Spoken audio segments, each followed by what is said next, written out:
si 100% menganjab namar bang OIV mentahi kira fai khmat pe chakasang rolum bar kata kare keseng UDP bakat sa bangalet kajot kape sudah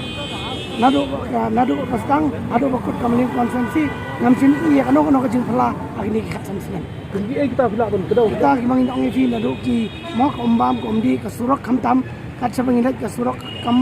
kamdon kasurok nangta ki jaka puli ki babha nangta ki jaka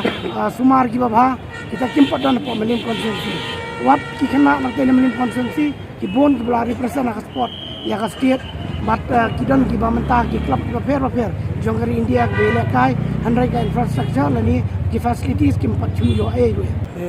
nomor ki pajbahi ko makran na do kasui ke ba ningkong dilakwa ya ni ka seng reulom ka seng UDP ba kanon chata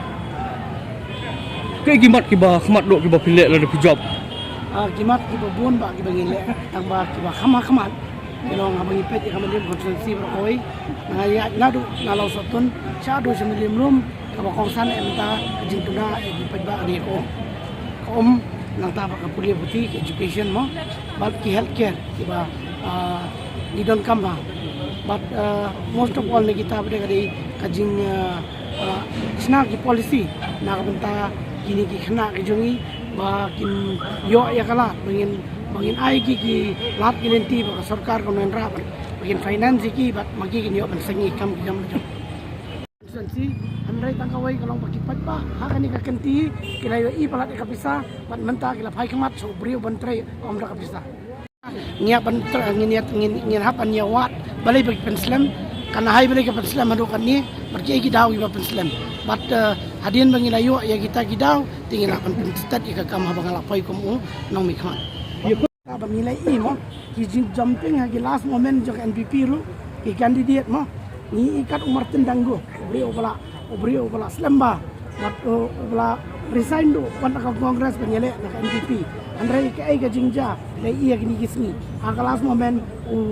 umar tendanggo udang phet te last mo thu rupa ba kani ka liang imat kalas dang ngam te na ta da lai kan thi para tra jang urusan da mo khlem yakun mo ka de kata pia i ka jing kun si para si mama si persa ubahek baru roki hek elhek roki hek lai pun ki jaka kani ka politics we are in a secular state anybody can support anyone it doesn't matter